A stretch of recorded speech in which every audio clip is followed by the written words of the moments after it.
Before Charles Francis Hall died in the Arctic, he told the men around him that he believed he had been poisoned, not by the cold, not by hunger, and not by some strange illness spreading through the ship, but by someone close enough to hand him a drink and then stand beside his bed pretending to save him. For years, that accusation was treated like the final fear of a dying explorer. People could explain it away as panic, fever, or paranoia from a man trapped in one of the most unforgiving places on Earth.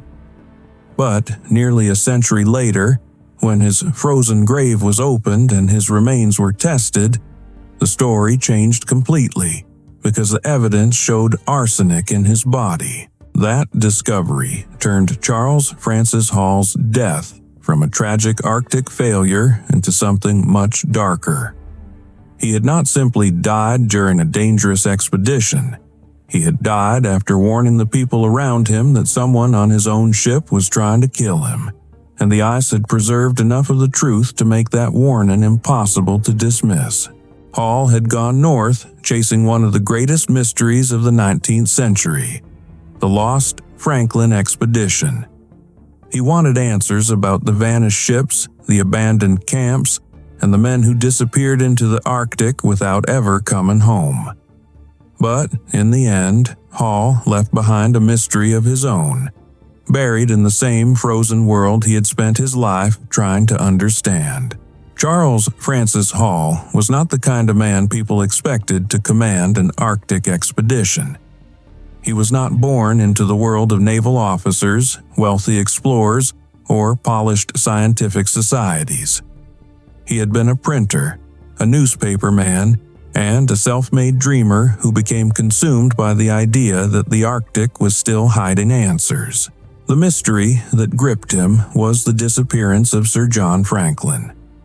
In 1845, Franklin had sailed into the ice with HMS Erebus and HMS Terror, two ships built for one of the most ambitious journeys of the age. They were meant to complete a route through the Arctic, but instead they vanished into silence.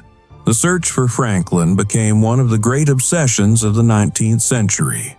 Rescue ships went north, graves were found, scattered objects appeared, and stories came back from Inuit witnesses about starving men moving through the frozen land.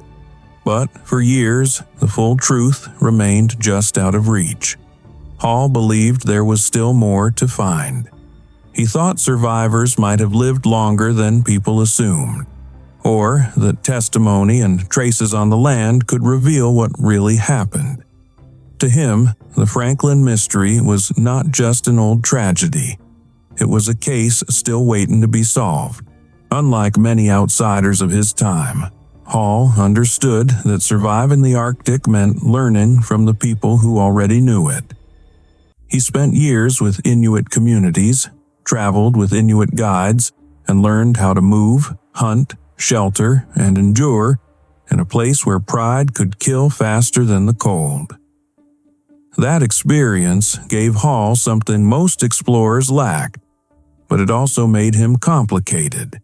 He was intense, stubborn, suspicious, and driven by a need to prove himself.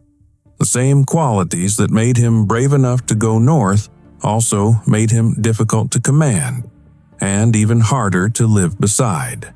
By 1871, Hall had secured command of the USS Polaris, an American expedition sent north with one enormous goal: to reach the North Pole. It was a mission built on science, national pride, and personal ambition, and for Hall, it was the chance to become more than the man who searched for Franklin's ghost. But the Polaris was carrying more than supplies, instruments, sledges, dogs, and hope. It was carrying tension from the beginning. Hall may have been the official commander, but some of the men aboard had more naval experience, more scientific authority, and less faith in his leadership. One of those men was Sidney Buddington, the sailing master, who knew ships and ice in a way Hall did not. Another was Emil Bessels, the expedition's doctor and chief scientist, a man with his own status, his own expertise, and his own clashes with Hall. The ship had a commander, but it did not have unity. That mattered because the Arctic gave conflict nowhere to escape. On land, a man can walk away from an argument. In a city, he can disappear into another room, another street, another life. But aboard a ship locked in ice, every disagreement stays inside the same wooden walls. Outside, the Polaris was darkness, pressure, wind, and frozen water. Inside were men who needed one another to survive, even when they did not trust one another. And that kind of isolation, suspicion does not fade quietly. It sits in the room, waits, and grows. At first, the expedition seemed to be moving towards success. The Polaris pushed farther north than many had expected, reaching waters near Greenland and entering a part of the map where triumph and disaster could look almost identical. For Hall, it must have felt like the moment his life had been building toward. Then he led a sledging journey away from the ship. He crossed the frozen landscape, scouted the route ahead, and returned to the Polaris alive. In another version of the story, that should have been remembered as a victory. Instead, it became the beginning of the mystery.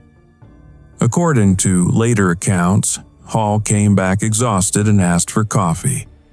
Soon after drinking it, he became violently ill. His body weakened, his stomach turned, his mind became clouded, and what should have been an explorer's return turned into a slow collapse inside the ship. The men around him could have seen it as illness, exhaustion, or a stroke beginning to take hold. But Hall did not believe his body was simply failing. As his condition worsened, he began saying that he had been poisoned, and that the danger was not outside the ship, but among the people around him. That accusation changed everything. A sick commander is one kind of crisis, but a sick commander who believes his own crew is killing him is something else entirely. The cabin became more than a place of treatment. It became a room filled with fear, doubt, and the possibility that every cup, bottle, and hand near the bed mattered. Hall reportedly refused some of the treatment offered to him by Bessels. He no longer trusted what was being given to him, and in that refusal, the mystery took shape. Was this the paranoia of a dying man, or was it the only defense left to someone who understood what was happening too late? For a short time, Hall seemed to improve. He was well enough to leave his bed and appear on deck, and for a moment, the crisis may have seemed as if it was passing.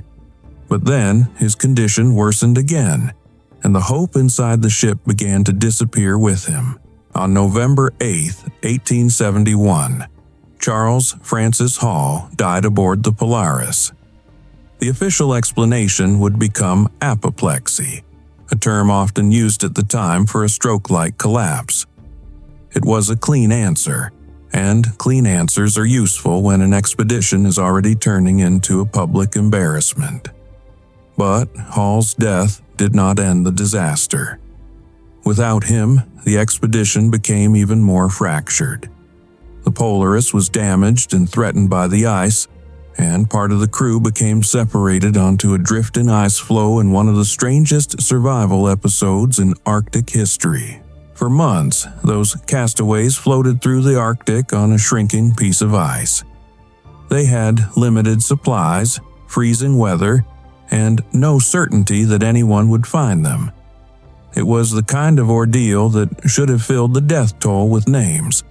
Yet, the most suspicious death had already happened before the worst of the survival story began. That is one reason the case feels so difficult to set aside.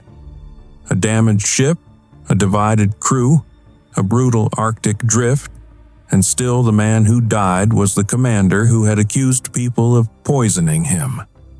It does not prove murder, but it keeps the story from resting comfortably. When the survivors returned, the United States Navy investigated Hall's death and the failure of the expedition. But the testimony was conflicting. No autopsy had been performed at the time, and no charges were brought. The official conclusion remained that Hall had died from natural causes. For decades, that was where the story stayed. Charles Francis Hall became another name in the long, frozen history of Arctic exploration. Ambitious, difficult, brave, controversial, and dead before reaching the dream that had pulled him north. Then, in 1968, historian Chauncey Loomis reopened the case in the most literal way possible. While researching Hall's life, he became interested in the old poisoning accusation, and because Hall had been buried in Greenland's frozen ground, there was a chance that the body might still hold evidence. Loomis received permission to exhume Hall's remains. When the grave was opened, the freezing conditions had preserved far more than time usually allows. Samples were taken from Hall's hair, fingernails, and tissue, and those samples were tested for traces of poison. The results made the old official explanation much harder to accept. Testing showed that Hall had received large doses of arsenic in the final weeks of his life. That did not automatically prove murder, but it meant his accusation could no longer be dismissed as simple fever or imagination. Arsenic was not impossible to find in the 19th century. It appeared in medicines, scientific work, and preservation practices, so its presence alone does not identify a killer. But the timing remains disturbing, because Hall became sick after returning to the ship, accused others of poisoning him, and then died soon after. This is where the mystery becomes dangerous if told too simply. It is easy to say Hall was murdered, but history does not give us a clean conviction. What it gives us is a poisoned body, a suspicious timeline, a divided crew, and a man who claimed he knew what was happening before anyone could prove it. Suspicion has often fallen on Emil Bessels, the ship's doctor and chief scientist. He had access to Hall during the illness. He treated him. He had knowledge of medicine and scientific materials, and he had clashed with Hall during the expedition. Those facts make him important to the story, but they do not make him legally proven as a murderer. No one saw Bessels poison Hall. No confession was found. No court convicted him. More than a century later, the case remains trapped between evidence and uncertainty, which is exactly why it still feels alive. There are other possibilities. Hall may have been accidentally poisoned through medical treatment. Arsenic may have been used recklessly rather than maliciously. The records may be incomplete, the witnesses may have misunderstood events, and the truth may have been damaged by time long before the body was ever examined. But the case keeps circling back to the same uncomfortable fact.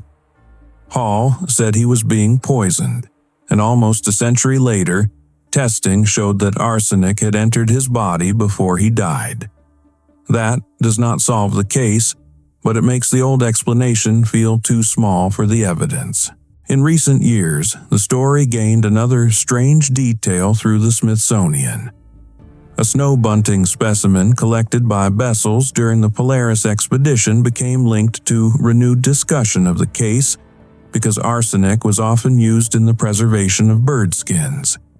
It does not prove who poisoned Hall, but it shows how close arsenic may have been to the scientific world aboard the ship. That small preserved bird does not close the mystery. It does not point a finger with certainty, and it does not turn suspicion into proof. But it reminds us that arsenic was not some impossible substance from outside the story. It may have been sitting within reach, hidden inside ordinary expedition work. That is what makes the Polaris mystery so haunting. The Arctic was already dangerous enough without murder. It had cold, darkness, hunger, pressure ice, exhaustion, and distance. It did not need human betrayal to become deadly. But if Hall was poisoned deliberately, then the most dangerous thing aboard the ship was not the Arctic at all. It was trust. The kind of trust that lets you drink what someone hands you, accept medicine from a doctor, and fall asleep believing the people around you want you to wake up.